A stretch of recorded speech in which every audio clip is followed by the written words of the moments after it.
And we have three really wonderful people bringing very different perspectives to this topic here, and I'm very excited to introduce them. So I will introduce all three panelists to begin with, and then we will take contributions from each of them in order. So I'll start with Sonia. Sonia Ceballos is a telecommunications and electronic engineer with a master's degree in the management of information and communications technologies. She is a highly accomplished leader with over 25 years of experience specializing in agile transformation, strategic planning, and technology management. With 17 years of experience in the European telecommunications sectors and 8 years in the Caribbean, she expertly aligns the latest technologies with the unique context of the Caribbean region. And let me just add to that, I'm summarizing the profiles which are already shared with you in the agenda, but I'll further add that throughout her career, Sonia has successfully led organizations through large-scale agile transformation. She spearheaded the adoption of agile methodologies at BASE in Belgium, Digi and the e-governance unit in Belize, as well as various companies in El Salvador. And Sonia is joining us from Belize.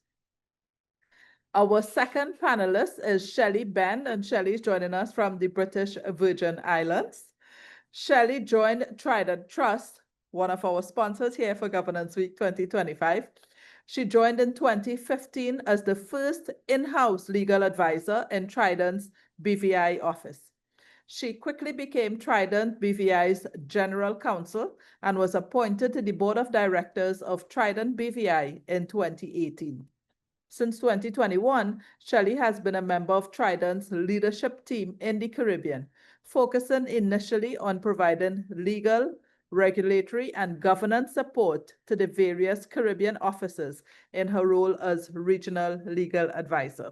Shelly's a qualified lawyer called to the bar in Barbados because she's Bajan, and she is called to the bar also BVI, St. Kitts and Nevis, and holds postgraduate and professional qualifications in management, compliance, mediation, and arbitration. Shelly is also a qualified trust and estates practitioner and was one of 2 recipients of the 2017 STEP Worldwide Excellence Award. And the young man joining us today, his first time with us at Governance Week here at CCGI, is Keeghan Patrick. Keeghan is joining us from St. Lucia. He is an exceptionally dedicated problem solver with a strong academic and professional background.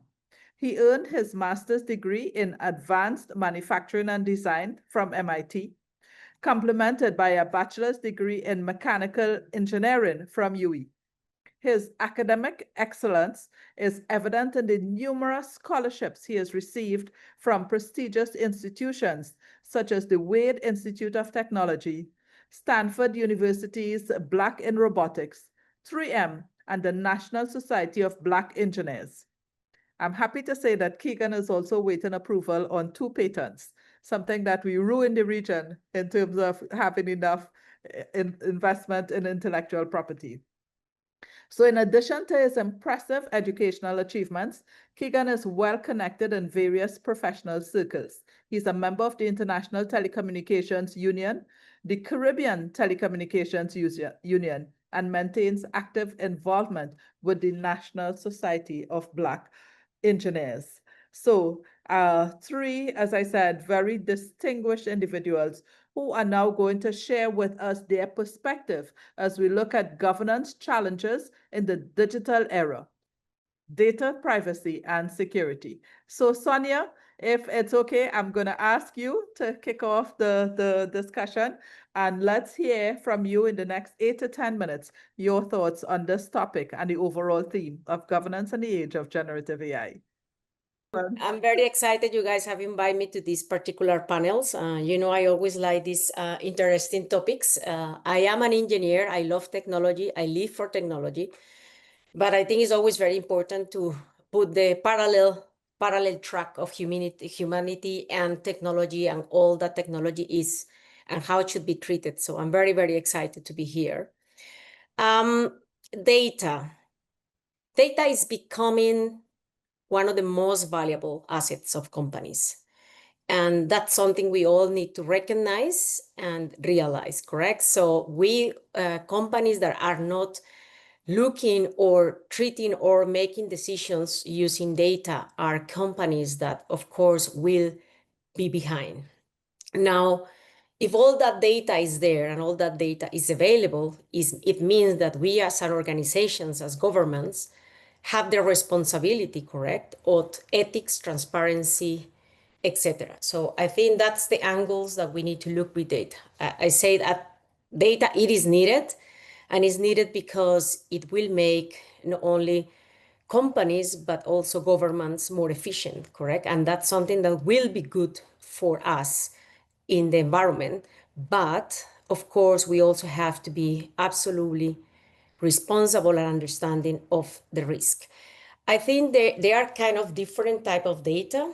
When you talk about data like operations data, for example, if you look what electrical companies are doing, where you can connect every single device that is connected. So that's data that you can say is not that much important on the sake of privacy, but is very, very important in the facts of cybersecurity, because you don't want that your main components of a nation are being attacked and then, and then affected. But there, of course, there are other type of data, like data, private data, our customer data, that is more exposed and more challenging to be exposed. So you also have to take it. And what can you use, how you can distribute, what you can anonymize, what you should not anonymize. And I think in that, there is two important aspects that we need to look at. Of course, within the ethics and the transparency, it is data governance, correct? And I think that is an aspect that certain companies, and to be honest, very little I have seen in the Caribbean, where data governance has been established, correct? Where you define policies, regulations, people can access only to the data you need to access. You don't need to access to all the data. Data governance is very important. But remember, when we write policies, even more important than have them written is who is using it, correct? So the enforcement of those data governance and regulations. And then when you have that, I think the last aspect that for me is important to treat is the culture, correct? It's also, like we have been talking in many other topics, culture is fundamental. Is not only to say this is good and this is not good, that's the data you should use and that's what you shouldn't, how you use it, but it's also how you create that culture into your organization, that people understand the importance of data, and that's not normal. And that aspect is, in my opinion, and with this I will finish my introduction, but it's very challenging because our kids and our new generations think that it's normal to share your data. It feels that it is in the normal of everybody. Then is to find that balance between what is actually what you can expose, what you shouldn't expose, and at the end, if you feel comfortable with exposing it, is your decision, it's not a company decision. So I think I touch a little bit different topics, but I think that's all what I think when we talk about data privacy and security. Thank you very much, Sonia. And yes, it's a short opening, but you made a very, very critical point, which is to say that from what you are seeing, very little is happening in the Caribbean in terms of data governance. So certainly an area that we will need to address. So Shelly, if I may invite you to share next your thoughts as we continue our topic on governance challenges in this digital era. Sure, I think Sonia may have taken a peek at some of my notes. And it's also a very strange feeling for me to be sandwiched by two engineers. So I hope that being a lawyer is not going to be a disbenefit in this conversation. So I did a little research, right? And from what I could see, every 39 seconds, a cyber attack occurs. In 2023, there were 32 known breaches across CARICOM nations. By 2024, Latin America and the Caribbean was considered to be the world's fastest growing region for disclosed cyber incidents annually. It's also, like Sonia suggested, a region that's fairly weak in terms of being protected or ready to deal with cyber incidents.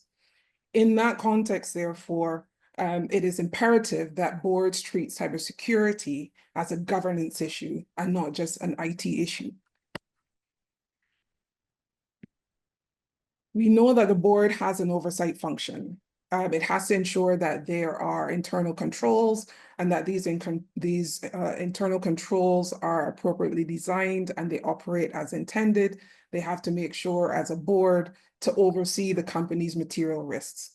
Given the data or given the information that I just shared in terms of the vulnerability of the region specifically, and also just the amount of cyber incidents that happen every year, it is critical for boards to understand that cyber incidents are clearly a critical risk, especially in, where we are in the digital economy.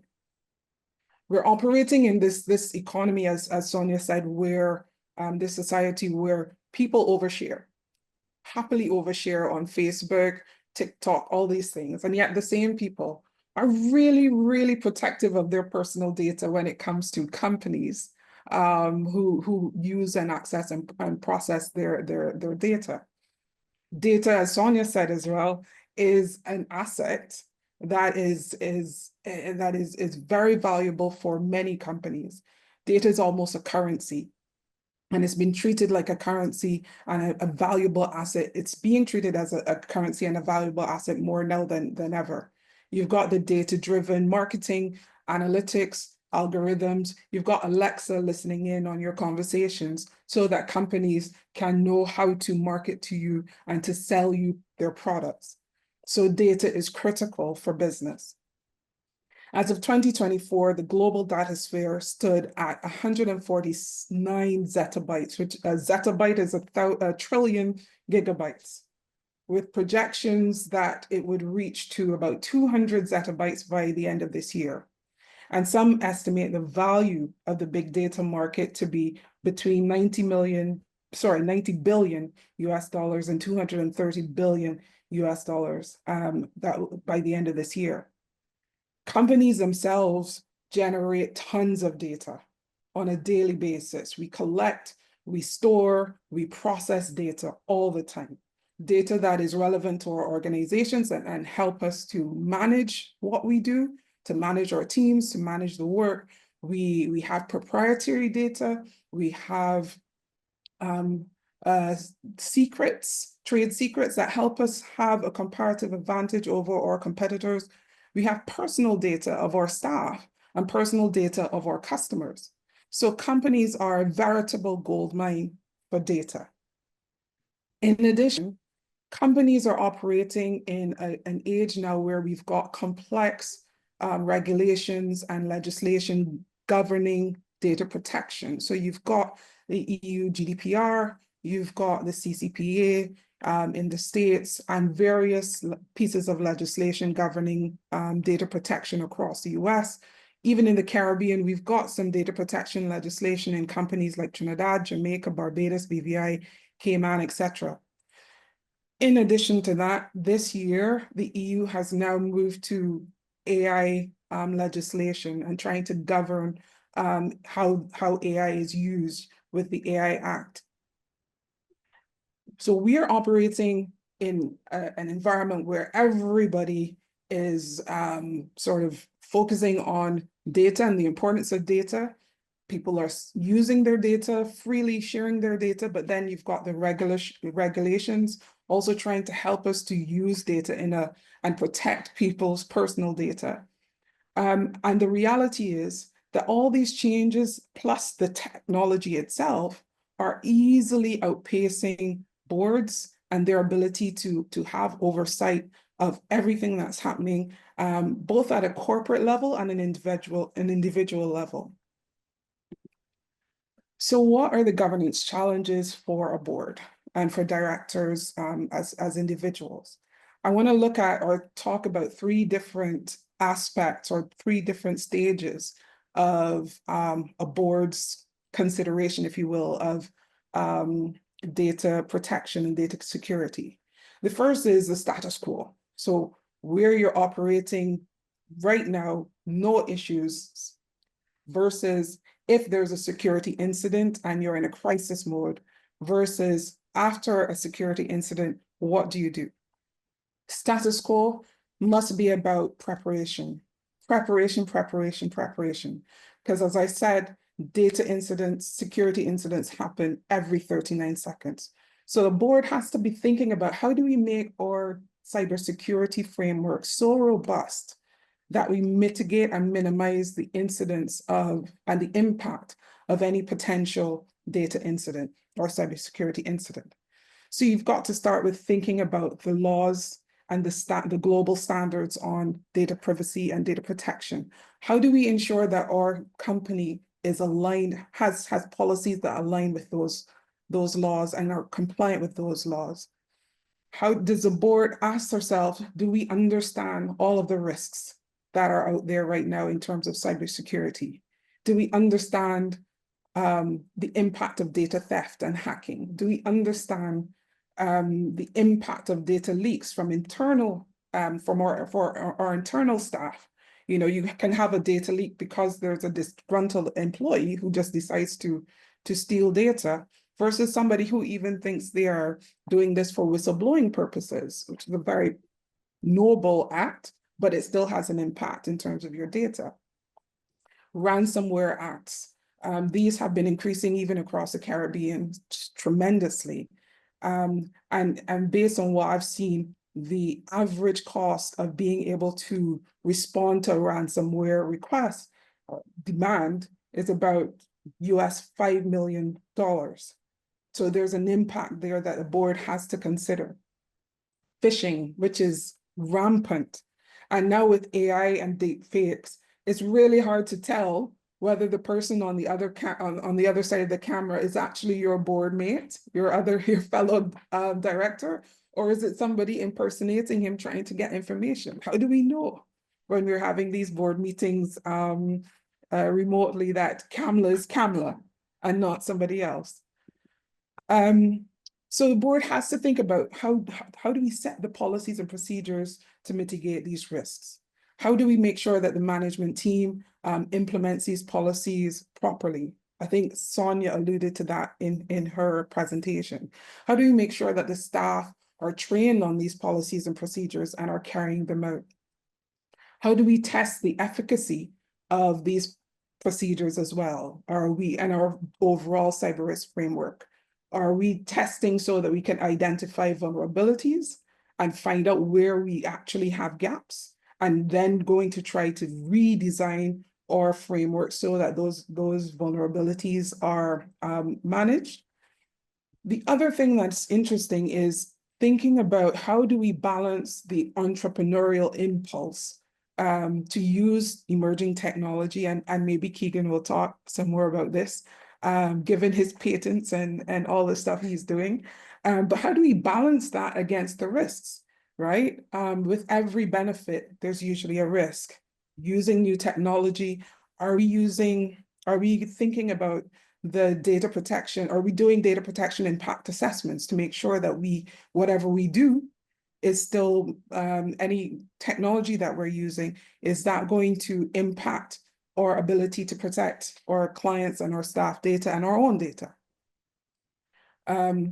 Creating a BCP that thinks about how do we mitigate or ensure minimal downtime.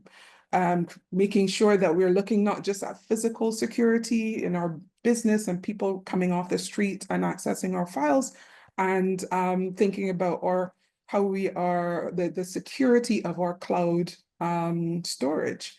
How do we manage third-party risks? How do we manage outsourcing, and do our outsourcing partners have robust cybersecurity practices?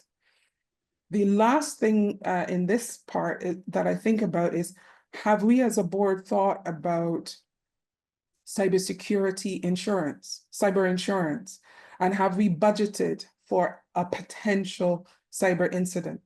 I talked about the $5 million recovery cost for ransomware. Are we making provision in our budgets for something like this, right? These are the things that boards now have to be thinking about in order to practically deal with the possibility of data loss and data security. In the midst of a cyber incident, then how does the board respond? Should the board respond?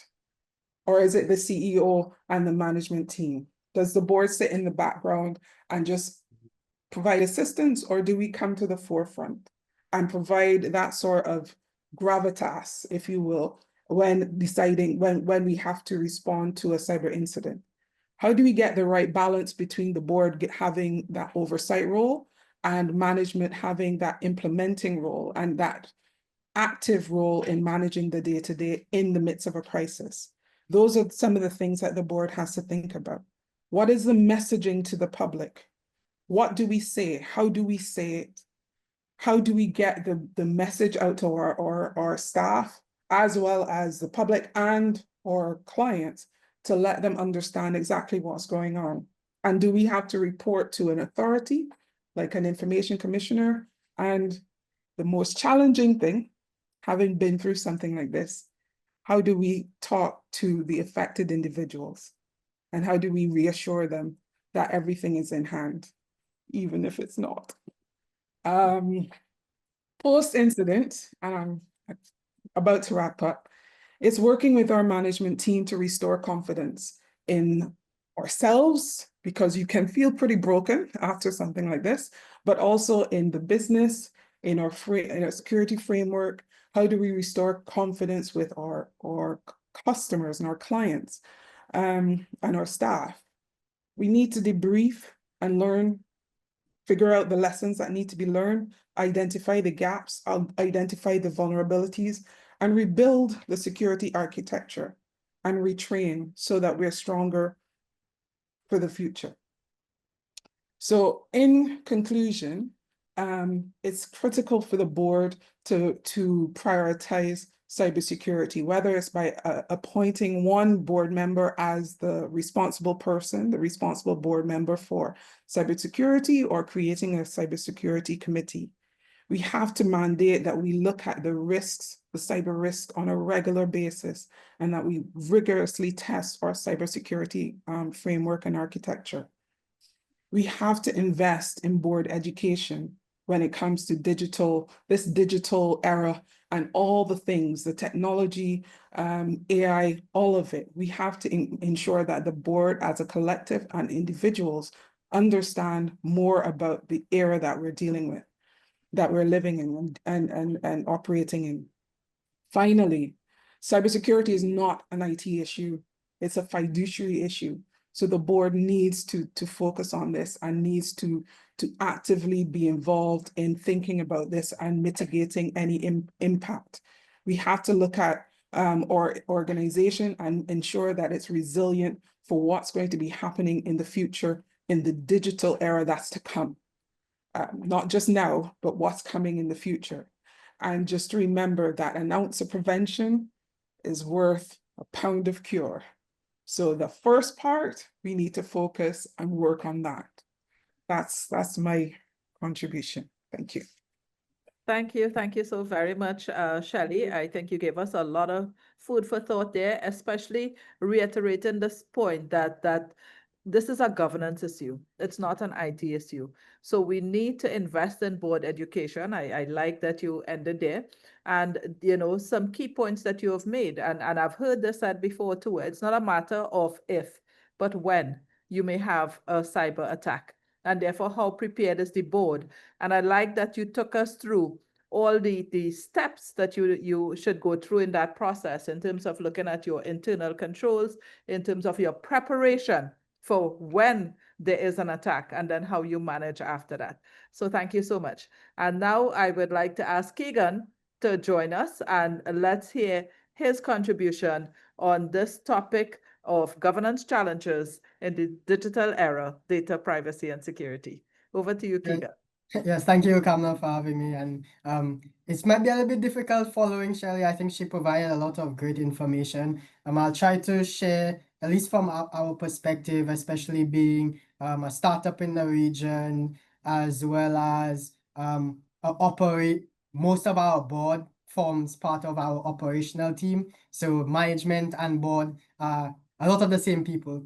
But as CEO of Optronics, a Caribbean technology company powering digital transformation across the region, we've quickly seen how quickly companies are digitizing and trying to stay competitive in the market. But with this rapid transformation and everybody pushing for AI, everybody pushing for new software systems, there does come this real governance risk. And I think Shelly did mention it a lot, that it's no longer an IT issue or it's a department within the company, but it really is a board issue that should be thought about from the leadership and from not only the leadership of the management team that's operating on a day-to-day, but also the people that are overseeing management. Because there's data privacy, there's cybersecurity, and data resilience. All of the aspects are things that our board should be thinking about. And it's now boardroom responsibilities that we're ensuring that our companies, whether it's our publicly listed companies, our large private conglomerates that operate with large consumer data, or our startup companies that are someday hoping to be those large conglomerates or those large publicly listed companies, that we're ensuring that consumer data is safe and that we don't have these big data breaches that do erode our public trust. In like this new digital era, our currency or our value to our consumers is that trust. And when you start losing that trust as a corporate, whether you're small or large, you start losing dollars, you start losing people wanting to interact with you, wanting to buy your services, because buying your services is now a risk to me losing what I hold precious in today's economy, my data, my information, and what other people can do with my data and my information. So many Caribbean companies, they're collecting consumer data, but they lack clear policies for protection, access, retention, or consent of that data. And now it's us as the board to start thinking about, it comes with that. Oh no, did listen to that? Beg your pardon? Yeah, so it comes with us to start educating ourselves. How do we go about creating these clear policies for how we're going to protect our consumer data, who and how people are going to be able to access it, what data we're going to be retaining, and the consent from the consumer on how we can utilize their data, because it is their data, their property at the end of the day. In our work of building platforms for many private and public clients, we always ask, do you really need to store this particular information or this particular data? If the answer is no, minimizing data collected is the easiest step to data privacy. It reduces a lot of that headache of, okay, how am I going to store this data? How am I going to keep it safe? If it's not critical information, it's not something you need to store, maybe it's something you don't need to store at all. So cybersecurity is now becoming a core issue to business continuity, especially it's not only affecting the large companies. You do hear about these large data breaches.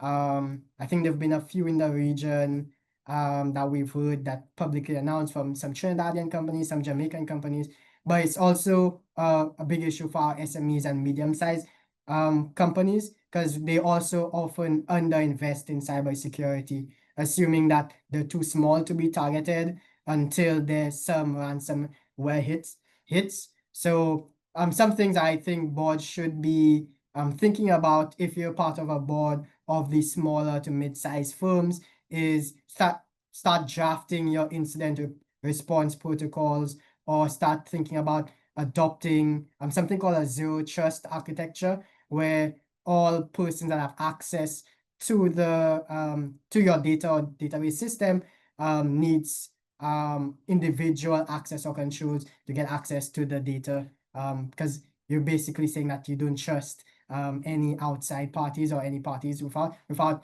assuming they have signed in from a user that signed in that has access to that particular database, or at very least setting up multi-factor authentication, which is quite common in a lot of modern applications and software that's being used. A single breach these days we see can wipe out a lot of consumer trust, and a lot of companies work over decades or like massive over 100 years to build all of this consumer trust. So you really don't want to erode all of that hard work that you've gone in building trust, building a loyal consumer base, from being negligent or not thinking about how can I protect my consumers' data.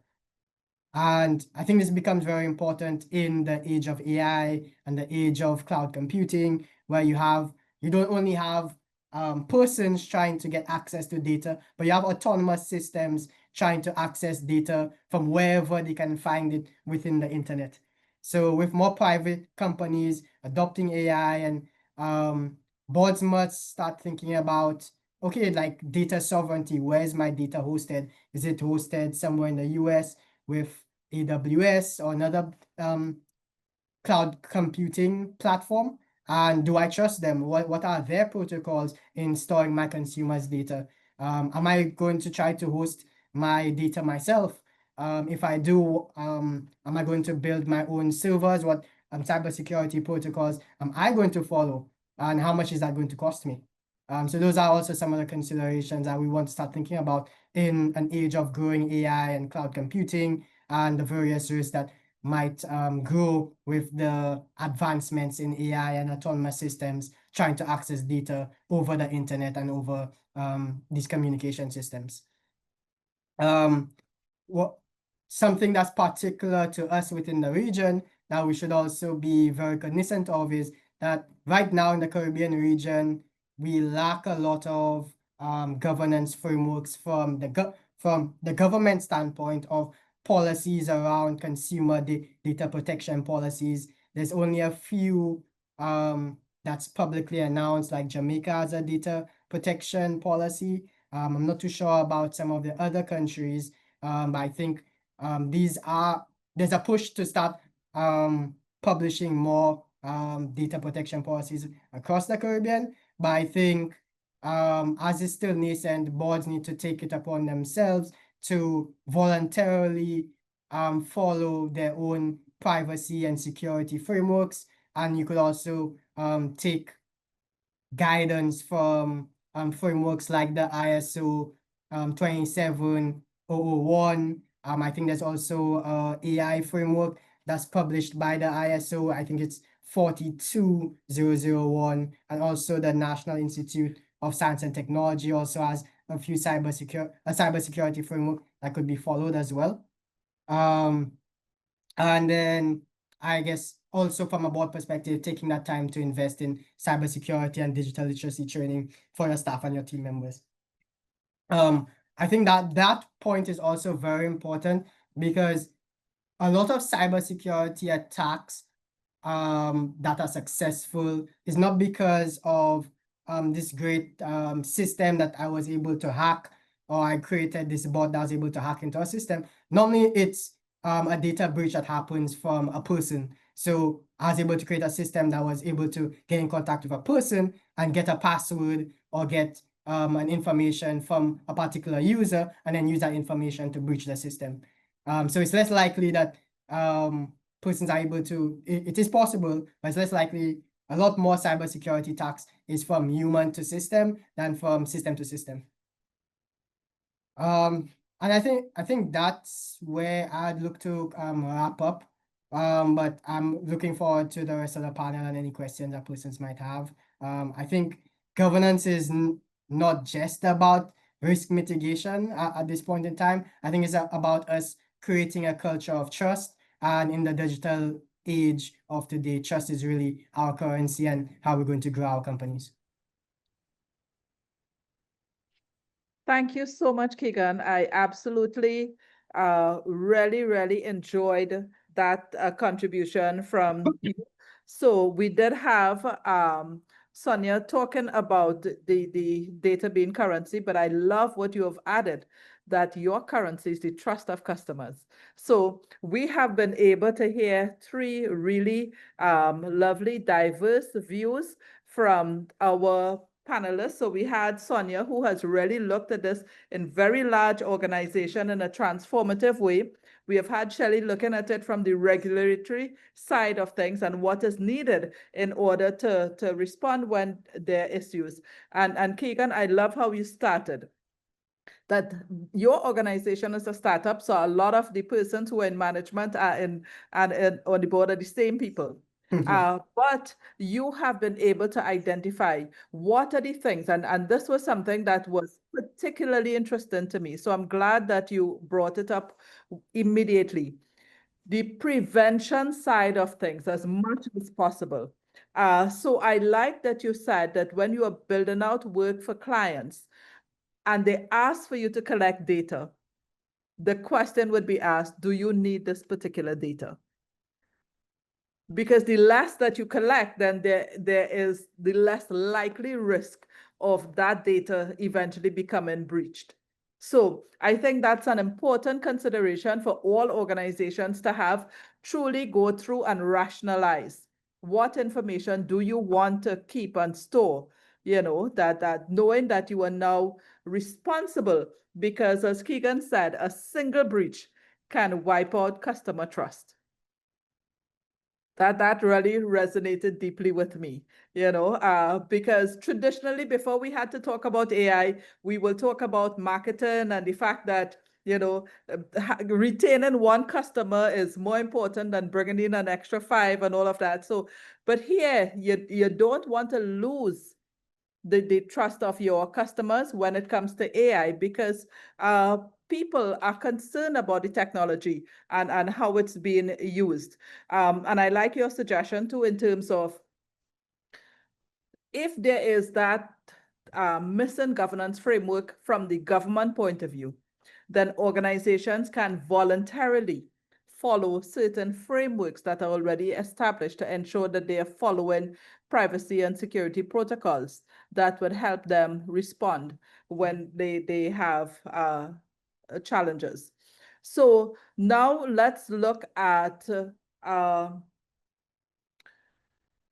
so many of these were really beautifully said already. So let's look at a question that Shelly posed during her presentation, and that is, how do you balance the entrepreneurial spirit with the risk of AI? Because we have to use AI. Yeah, I can start a little bit because, and that's a little bit the risk we have to take care as a region, correct? And I was in a debate a month ago with the European, a group from Europe, and they are struggling because Europe has become very strong in regulating. But if you realize they are behind in innovation, correct? You see the big companies are not coming from Europe anymore. So this is a little bit the point of, do you dedicate yourself to regulate is very good, but what is happening with the how competitive is your region? So that balance is very important, and I don't think can be right or left. I think certain guidance needs to be done, but I think every organization needs to understand within that organization, within that business, what is needed or not, because we also don't want to regulate everything to the point that we're not competitive anymore. We are out of the market, correct? And we don't have chances to do. So I think finding that balance is important. And one thing I wanted to add to what Shelly and I think Patrick also say, it is very important. It is, yes, important that the policies come and they are validated by the board. But for me, this is more a culture. And I think Patrick said it too. You have to embed that in every individual of your group. It doesn't matter what the board already do. It's the people who is dealing with the data who has to make sure it's embedded and they understand what that means, the data. But I think for me is, how much do you want to restrict and how much do you want to make sure you remain competitive? And this is one of the big debates Euro is having right now, because again, as I said before, they are getting less and less competitive.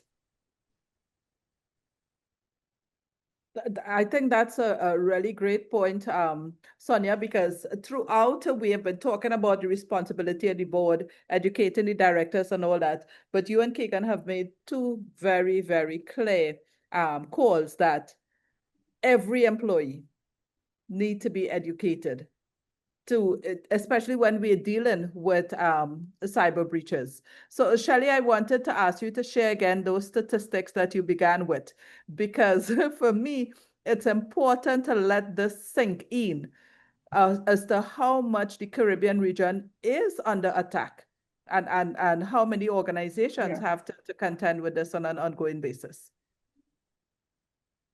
Yeah. Globally, every 39 seconds, there's a cyber attack.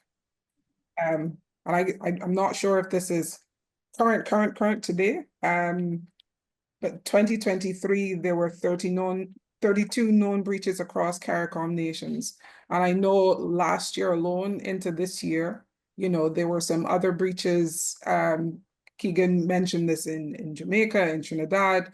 We've had some in Barbados as well, with our regular, or BRA, as well as our hospital, you know, so it's becoming, I don't want to say endemic, but it's happening, right? We don't have the luxury of hiding from it and thinking it's only happening in the UK with Marks and Spencer or Co-op, or other places. It's happening in this region, and we're not necessarily fully prepared to deal with all of it. I think some of it we're trying hard to get to the stage where there's more cyber resilience, but the reality is, being fully prepared costs, right? One of the things that I was talking to one of my colleagues about was even, you know, having someone on retainer, a cybersecurity expert on retainer for when you do, that'll be part of your insurance, if you will, for if you get into if you have a cyber incident, you know, somebody that can help you navigate this, who can come in quickly and help you identify where the issue is, and if necessary, how to pull the plug, and even having the courage to temporarily pull the plug, while you figure out what's the next step and how to protect the data that has not been breached or whatever. As both Sonia and Keeghan said, it just takes one person in your organization who doesn't understand, who doesn't appreciate the importance of data security, who didn't pay attention to the phishing training. We do phishing training pretty much every month, and we still get people who, you know, this is the 5th time we've run the training and there's somebody who clicks on the link, right? And that's all it takes. As Keeghan said, it doesn't have to be anything super sophisticated. It's just somebody clicking a link, giving away their credentials for free, and letting somebody walk through the door practically, right? So we have to be really cognizant in the Caribbean that because we are vulnerable or appear vulnerable, you know, we are definitely in a position where we have to be a lot more diligent and cognizant of the importance of training our people and engendering that culture, where we can't afford the $5 million insurance policies and those sorts of things. At the very least, we have to train our people, get them to understand the importance of protecting the data at all costs, because it's protecting the data, but it's protecting the trust, protecting the company, and protecting the bottom line. Mm-hmm. So I want to just go to a comment from Edward Billington in the chat. And Edward said that many businesses are now trying to implement data protection. And so the maturity level is low. Keeghan, I want to ask you, because you are reaching out to a lot of Caribbean businesses and you're doing work with them, what is their response when you raise concerns in terms of putting practices in place at the same time while you are trying to build out and use these new systems? Are they open to discussions about cybersecurity and risk?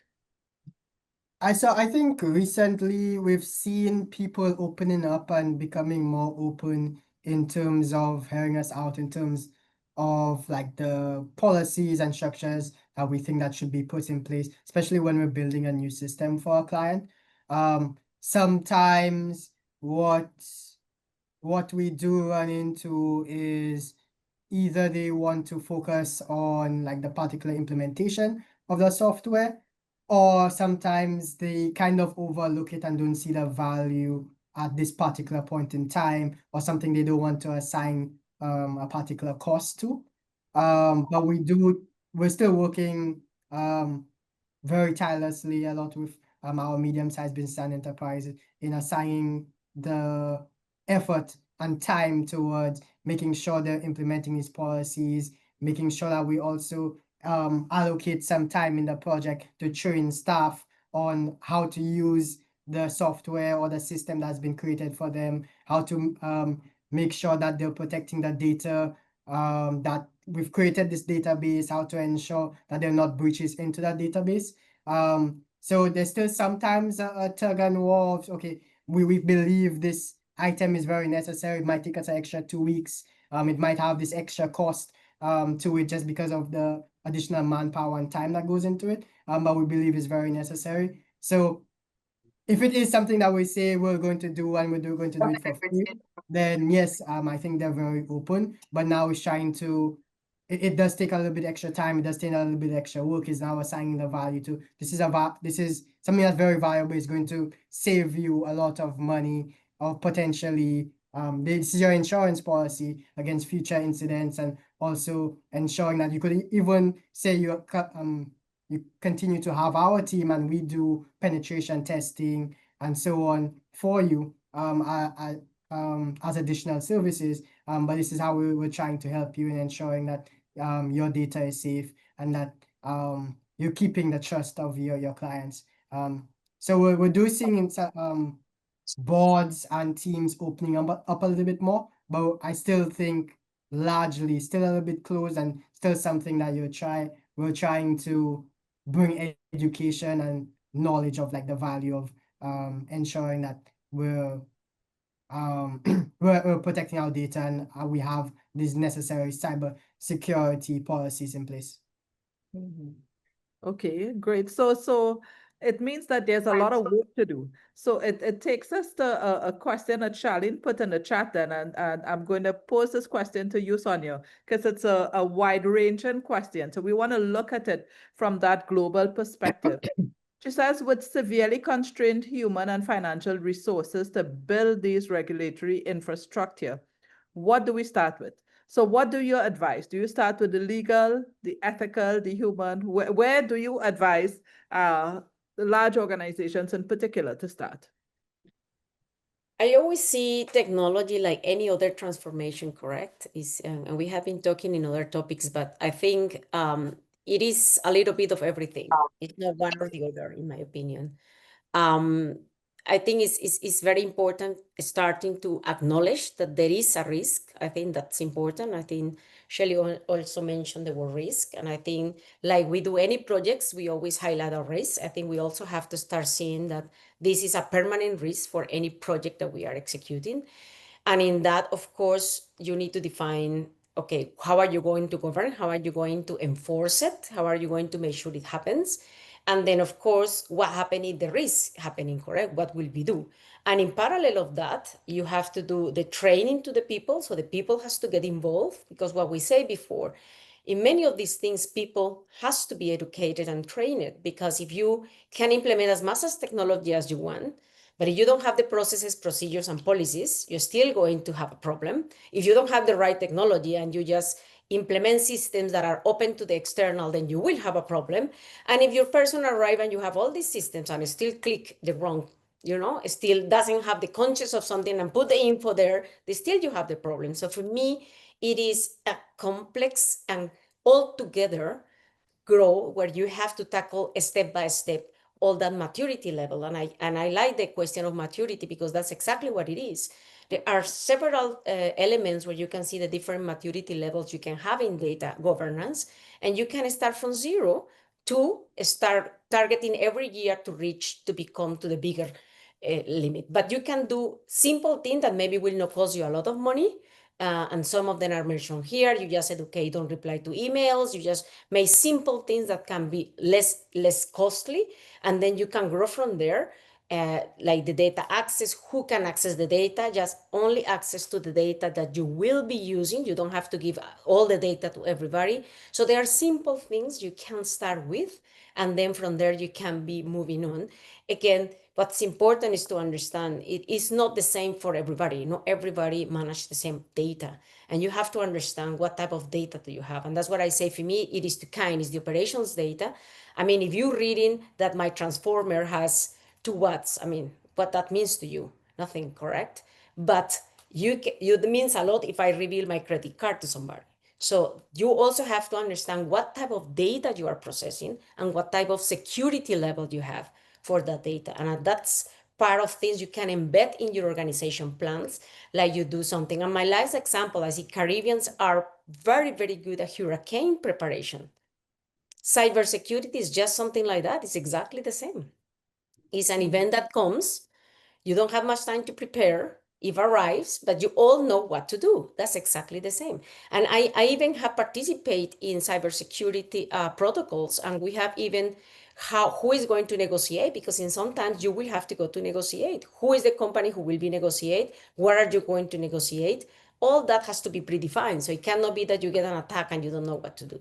So all of those, for me, the aspects is in my opinion, is a combination where the 3 aspects are important: the governance, the people, and the technology. They have to be together, reaching the level of maturity that you expect to get. But you can start with the smallest steps that are not so costly and will contribute tremendously to the security of your organization. Okay, I appreciate that very much, Sonia. So it's the governance, the people, and the technology. So Keeghan, this morning we had a really brilliant presentation from Ricardo Allen, where he was showing us just how far AI has progressed, that it has become. So he spoke about the agentic AI. So they're now employees in your organization doing a range of different things. Looking at those advances, is it possible? And then maybe not just is it possible, is it wise to use agentic AI to help us build out some of these processes that Sonia spoke about? So I think me coming from a technology's perspective, I have a biased answer. I would say yes. Even in the solutions that we're building right now, we have a few agents that in our procurement software that we're building, we have an agent that helps businesses in creating their solicitations, creating the tenders, publishing call for proposals, and reviewing them and evaluating those. So we have also built out agents that help in making jobs easier. And I think this is just another use case of how can a system or a tool help us in creating our own cybersecurity frameworks, our policies, and also then training our people. I think that could also be a business in itself. Somebody creates a software system that helps define and create cybersecurity frameworks and policies for businesses. It does the penetration testing, and this AI system, you deploy it with various businesses, and it's helping and ensuring that these businesses are all of their cybersecurity from like a regulation perspective, if it's for in a particular framework, that all of these businesses are ticking off all of these frameworks. And I think that I might also make the cost of this cybersecurity insurance policy a little bit cheaper, because now you have a system instead of humans doing all of these checks. But I do think it's a hand in hand of now we get a tool to help us to do more, rather than the tool is doing everything, but it is also us designing the tool to help us to kind of help more businesses in ensuring that we're protecting against the nefarious acts of some other humans. If you Thanks may so me, much I for will that. just add something very small there, because I think it's very valid, very, very important. But I always remember people, for a long time, we have Microsoft 365, correct? We are already doing that. You are already sharing all the company data for many, many, many years by now. So you see, it is always to find out how you will manage that responsibility, correct? Because our data is already in the cloud. All of us, I will say 90% of us has Microsoft 365 now, so we are already doing it. So I think the responsibility is to understand what is that companies are offering you and try to use, for example, these tools that those companies are offering. And I'm not selling Microsoft here, that's not my intent, but that's what you have to try as an organization to understand what are you allowing, because you are not able to say you cannot use it. Is what are you allowing and to what point? Of course, if you go to any of the open tools available and put, for example, a document from your company, at the moment you put it there, that's it. It's gone and it's immediately available for anyone in there. So I think that's where we know this is not new. We are charging our team from our company for many years in 365. So what are these companies doing to secure your data and to respect that data is what you need to understand. And second, trying to go through those regulated tools that you already have and trying to then see how are you going to manage those that are open and that they are not under the control of contracts that you as an organization have. Appreciated, Sonia. So I want to confess, I too am developing a bias, Keeghan, to using the technology, to using AI, to being able to because it's almost magical what it's able to do. But I think it was Andrew Rowe who mentioned to us first about cybersecurity insurance. So cyber insurance is something that all organizations, as Shelly said, budget for it. Assess your risk, know it's going to happen, and from a board level, be prepared to put aside the cost in managing this, but ensure that you have cyber insurance, because that's the world that we are in now. Yeah. That's just a little bit scary too, because it means that, the system propels itself. You need to always be raising the capital. You need to have that spend in order to help move it forward. So let me just tell our participants, it's now, well, 4:03 in Trinidad and Tobago, 5 for me, I'm in Suriname still. So we are opening to the Q&A section of this. If anyone wants to make a contribution, to please raise your hand, or you can continue to put your comments in the chat and we will address it here with the panel. So there was another comment from Charlene in the chat, and this one, I think Edwin Millington has left, or he would have been properly placed to respond to this, because I think it's something he's working towards. So Charlene said, we have limited local capacity to conduct the various AI assessments that is needed. But with 15 plus different Caribbean jurisdictions, each developing separate AI policies, each creating regulatory fragmentation that undermines regional competitiveness and increases compliance costs for businesses. Do we do a single regional framework? And who leads that cause? Sonia, what's happening in Central America? Because you are working in that area. And then I'm going to come back to you, Keeghan. Yeah, to be honest, it's still very weak. It's not that much done yet. And that is, you could say, if you are an entrepreneur or coming, it is good and bad, correct? Good in the sense that we are able to do a lot of things that other countries are not allowed to do. But at the same time, I think that the ethics and the transparency is not in everybody. So I think that leaving that open is no good. But I haven't seen really anything specifically detailed for AI. There are some more data privacy in the sense of you can publish or not my data. I haven't seen much in Central America, to be honest.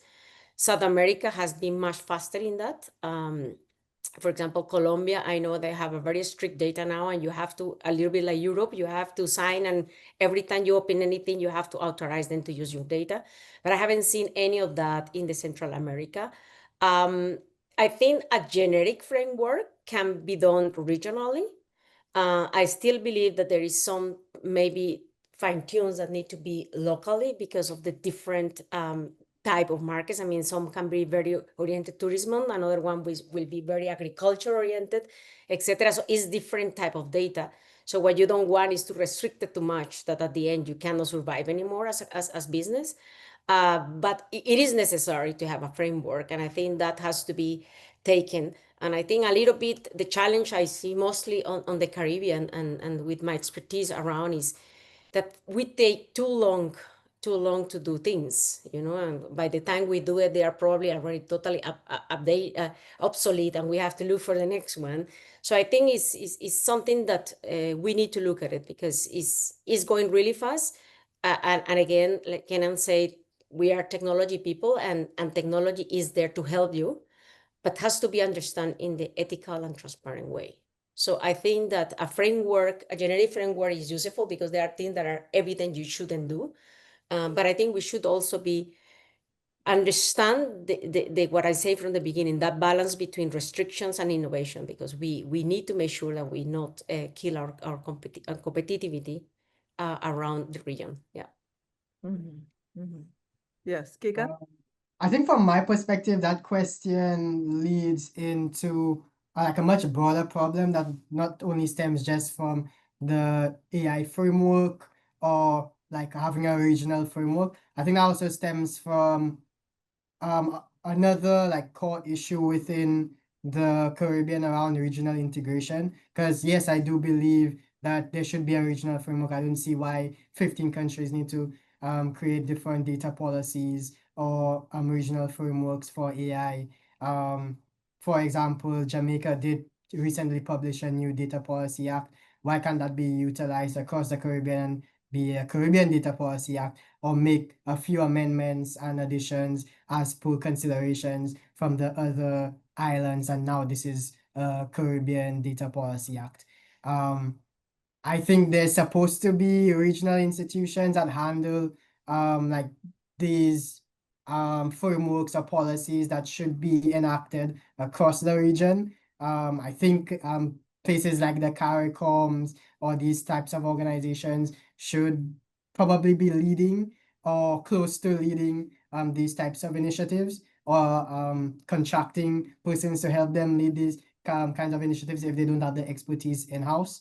But I think this stems into the same questions of why don't we have a Caribbean single stock exchange yet? Why don't we have better regional movement and free movement across the entire Caribbean for persons to work easier? So I think that question in itself is part of a broader question of why don't we have like a better regional integration yet? Thank you, Keeghan. I Yeah, truly appreciate that. And yeah, but I just wanted to say for law to be effective, it has to be passed by a country, which is why you will find that Jamaica will have its own act, because it can only apply to Jamaica. And then Barbados will have to have its own act, and Trinidad and Tobago. But if we have a framework, guidelines, it can be common across the region. But then there's a certain level of voluntariness that is required then on the part of persons. But Shelly, let's go to you. I know you wanted to make a contribution as well. Yes, no, just on that point, Keeghan, in another life, I worked for the Barbados Foreign Service, so I would have sat in meetings with CARICOM, and I know full well how these things go, right? It's bureaucracy, and it takes way too long. People who are involved in the technical aspects of the business could actually get a lot of this stuff done, agreed. And if we could just then get the governments to sign off, I mean, to my mind, it makes more sense to have it led from the technical people rather than the diplomats and the government. But the other thing is that it's also very strange, Keeghan, is that I think a lot of the legislation probably mirrors each other. Jamaica will put theirs out, and Barbados may go and look at Jamaica's and tweak it a little bit, and so you do.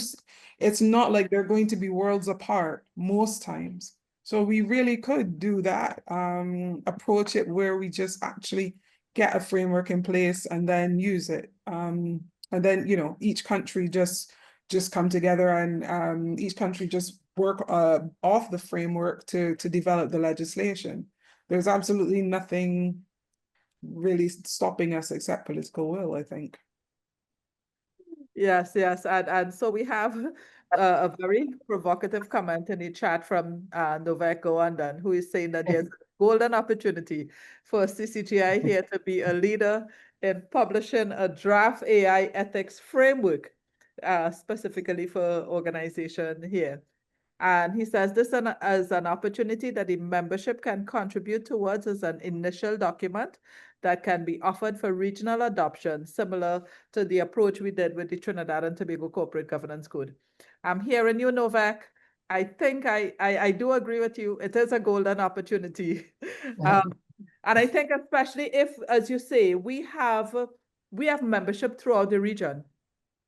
And therefore, we can ask our members to comment as we build out this sort of framework. And I appreciate you raising your hand, Novak, and offering that willingness to help. Definitely, we want to take you up on that, because we don't just want this to be a talk shop. It would be great if we could move this to that next step where we can begin to action some things that help fill the gaps that we are identifying. So thank you so much for that. And I see that Najla, who is from St. Lucia, is also agreeing to that. So, and I believe, I know our members in the region, many of them will be very much on board with this idea of co-creating a framework that allows us in the region to feel comfortable with what we want to abide by. So thank you so much. And I see Brian in Mambanks is in our in the room as well. So Brian, I'm looking for you to join us from Suriname and to be able to contribute to that type of framework as well, because I know that this is also your field that you have been inhabiting for several years. So you'll be bringing a lot of experience on board with us as well. So I'm really appreciating this conversation, because we have really spanned the entire gamut of the people, the role of the board, and the technology itself in how we ensure that there is protection of our data and a certain amount of security in this digital era. And as you say, I'm not even sure if the era would still be called digital in no time, because with the pace of AI growth, the challenges will just become super normal. Because I heard of super AI this morning for the first time, which is AI working with AI agents and an AI supervisor, essentially supervising the work of those agents. You can have an entire workforce created by AI agents. So there's a question from Novak in the chat. So let me pose it to all of you. Who will guard the guards? Who should we put responsible for ensuring? With respect to super AI, he's asking. So, yep, because we are recognizing that the AI is more intelligent than us. It's reached that place already. Its ability to process data and pull, from throughout the world in assessing. So our own critical thinking skills is what we need to guard. That ability to now further reflect on whatever the AI has done. How do we protect that, and how do we unleash that potential in people to build their critical thinking skills?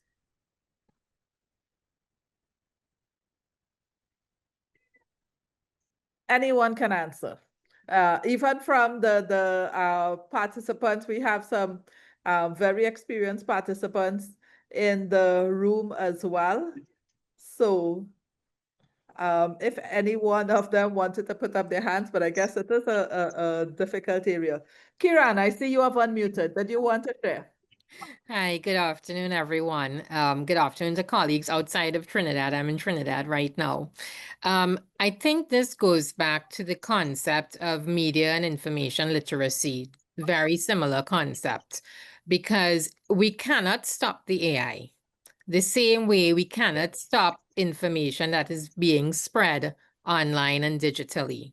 And therefore, I feel the only approach is to incorporate education of AI at all levels of society. So starting from, I can't even say primary schools, elementary schools, we have to start from toddlers, right? Because toddlers pick up the phone and they swipe. That's how they read. They know how to use it better than some of their parents do. So I think the whole idea to encourage the critical thinking is for people to understand generally what AI is, what the threats are, and what the opportunities are, because it's not going to go away. And my fear is that a lot of people don't understand the threats. It's the same way social media and online misinformation and disinformation has been spreading. It's because there is a lack of understanding of the threats and the fact that not everything you see on the internet or on TikTok or on a lot of these platforms are real. So I think the approach has to be that we have to educate all levels of society, and then we take it from there. So once people are smarter about it and they know how to use it and they understand that human beings are still required for the critical thinking aspect, I think we will be in a safer environment. We won't save 100% of the people, but we'll save some. Thanks, Keeghan, and I'm glad that you established that it's training and development at all levels, because I would not just want to leave it to the next generation or even the generation after them. We need to do what is possible right now for us to ensure that we are setting up systems that allow us to learn and to grow and to manage and to know how to be able to identify what is a deep fake from what is real, for instance. Yeah. I think I have how I want to answer the who will guard the gods question. From a broad level, I think in the future, maybe our organization chart might change. I think you have your board, you have your CEO of leadership, and then you have your group of managers who have then their subset of employees or team members under them. But I see in the future that those team members now have 10 AI agents working under them. Each employee maybe has 5 super AIs, and then the super AIs have 5 other AI agents working under them as well. So I think our corporate structure of the organization now changes. Maybe now I'm an organization that has 100 staff and 100 AI agents working with me. And then we have a new corporate structure, and it's now giving our humans within the organization more time and ability to be working on our creative task on creating new information. Because how all of these AI agents right now, they're not interacting directly with the physical world. They're not learning new information. They're learning some new information from what we put in, but if we don't put in new information, they're not learning new information. They're not interacting with the world in the same way we are, in terms of doing experiments, testing what's new that's happening in the market, what's new language is working.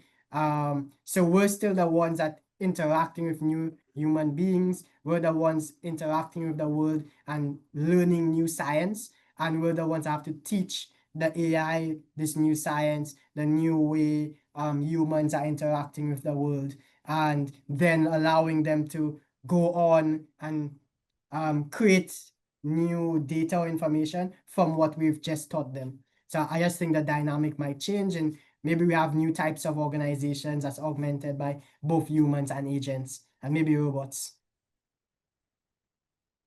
Yes, Keeghan, you are absolutely right. As you said, I'm picturing it and I'm seeing it happen, and that's just not something we are going to be able to fight. We have to embrace it, and we have to find a way to make it work. So as we move into the last 10 minutes of our panel discussion here today, I just want to ask for each of our panelists to reflect on this image that Keeghan just drew for us. It's an entirely new organizational structure. And now, so it doesn't matter if you're an SME or if you're a conglomerate, because you can have an army of AI agents who are capable of doing all the things that you want done.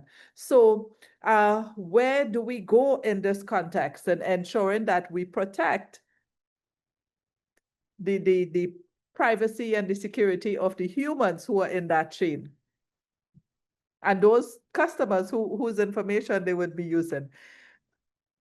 Sonia, let me ask you to start Yes, first. I can start. I mean, it's so many things have been saying here that are so important to consider. It is there, and I mean, it is there, and we can use it, and it's very useful. And in a sense, so important. That's what I always tell people is, it will help a lot of us to do tasks that we have to do repetitively today that doesn't have much meaning to be done by agents, and then we can focus in things that are more relevant, more strategic to the company. So I think that's a value. My recommendation is like with everything, and this, of course, we see AI now, but we have the Industrial Revolution before, we have from horses to cars. So these things have happened. The thing is that now are happening really quickly. So if we just not getting out of one, we are getting the next one, correct? But it is a little bit the same. All these things bring good things and bad things. And I think what we need to center is in the value, the education of values within in our families, within the schools, etc., is to decide what is the right thing to do and what is the wrong thing to do. And you can apply that in whenever technology, whenever issue is coming. If it's cars that you have to drive, that you have to respect the person who is in front of you. If it's with AI, that you just cannot put the picture of your best friend, put it naked there so somebody can see it. And this is the kind of things that for me are more important and should be expanded to these kind of things, because they will be there and they are there to stay. And they are good that they there because they are also very useful and will contribute to our health system, to our production system, to our improvement of the economies. But yes, it's also a negative aspect there that needs to be evaluated. Governments have the responsibility to make sure that they have to framework and line those and enforce those. But that's the way I see these things. And the last one I want to see, because everybody always say the AI will take positions and will roles, is the game you compare with previous evolutions. You have just to start changing your skills, correct? If your skills today are do something that you know is repetitive, you know AI will take on. So if you yourself, and I, of course, everybody say the company is not giving me training. No, yourself, go and figure out that there is moment to move and to develop additional skills and capabilities. And we as an organization have the responsibility also to make sure that we start training and skilling people to go to that next level. Because it's not that will not be jobs, it's that the certain job will disappear, but this has happened all our lives. You know, there are a lot of things that we used to do, mining, and a lot of things that we used to do before that we're not used today, and that will continue happening.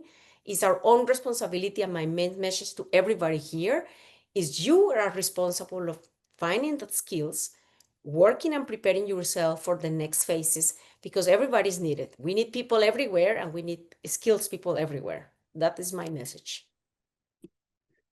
Thank you very much, Sonia. I think that was a very powerful message, and it gives me a lot of hope and optimism as well. So, Shelly, can we hear your closing comments? Sure. I don't know if this is provocative, but I manage a lot of people, and people come with problems and emotions and all the things. And I always say that managing people is actually the hardest part of my job, not the technical bit. So I might actually welcome some AI support. But the but the interesting thing is when Keeghan talked about the new org chart, it's not that there weren't humans, right? And it's not even that AI was at the top of the org chart. So pulling that together with what Sonia just said, it's you go get skills that help you to manage the AI, to manage the robots when they come. It's making sure that you understand and stay current. It's a tool, just like a car, just like, many years ago, if you wanted a copy of something, you would have to sit and write it longhand to make the copy. We've got, photocopiers, that replaced somebody's job many years ago, right? So we can't look back talking about the good old days, and if things only stayed how they were, we've got to move forward, and we've got to adapt. And using AI is definitely part of our current, and it's going to be part of our future. But we have to, as Sonia said, decide what our ethics are going to be, decide how we're going to use it, what is the right way to use it, what is the wrong way to use it, and put those sorts of boundaries in place, those rules in place, not overly restrictive rules that ultimately lead us to not be creative or not be competitive, but rules that make sure that, when you talk about the I think it's Isaac Asimov who would have written about science fiction and the four rules of the robot. It's thinking about things like that and making sure that we can use it for good. So I, for one, I'm really excited about where we can go, knowing that we as humans are the ones that still have the heart, that still have the mind, that still have the conscience. And so we have to capitalize on that and use that and not be lazy. Because I think it's easy to sort of blame AI or blame technology and say, oh, but it's really when we give up our agency and say, let's just let AI do it. Let's just, no, we have to use it as a tool and not just let it be, let it take on a life of its own. So I think that's kind of my final statements on that. Yes. Thank you very much, Shelly. I agree with you. We do need to embrace it. It's a new invention. It's an innovation that's here to stay. So, is Keeghan able to give us his closing remarks now? Yes. Let's go to you, Keeghan.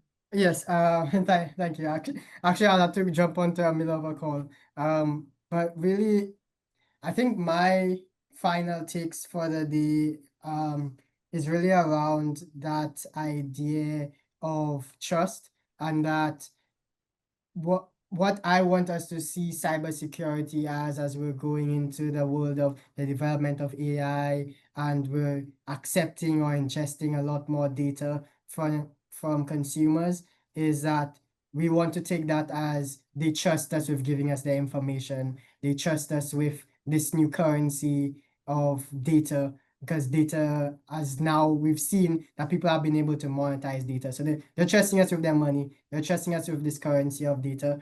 And we want to be putting in the guardrails and the frameworks that we're able to make sure we're a safe place to hold that data. The same way banks had to create safe frameworks for them to be able to hold money and hold cash in their storehouses. When we're storing data within our databases, we need those same type of strict protocols, and because people are now trusting us to deposit their data, and we're the ones holding their data. We're holding these depositors' data and currency now.